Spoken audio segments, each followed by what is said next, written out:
ঠাম্মা একটু তেলটা দিয়ে দাও না মাথায়। জলটা এনেছো? আচ্ছা, আর গ্যাসটা বন্ধ করে এসছো তো? হ্যাঁ, গ্যাসটা বন্ধ করে এসে। আর তোমার তো রান্না হয়েই গেছে। না না, লাউটা করা বাকি আছে। লাউটা কি করবে? লাউয়ের শুক্তানি করবে নাকি? না না, লাউ দিয়ে আজকে একটা নতুন রেসিপি করব, চলো দেখি। এই দেখো ঠাম্মা, লাউগুলোকে ডুমো ডুমো করে কেটে নিয়েছি, বা লাউটাকে সেদ্ধ করে নামিয়ে রাখবো। ওইদিকে আমি হাফ নারকেল মিক্সিতে বেটে নিয়েছি।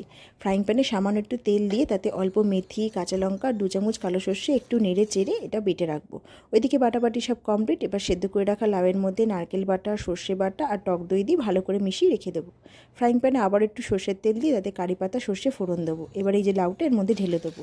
এবার নুন দিয়ে এটাকে সেদ্ধ হতে দেবো। একদম যখন শুকিয়ে আসবে নামানোর আগে দিয়ে দেবো সামান্য একটু চিনি।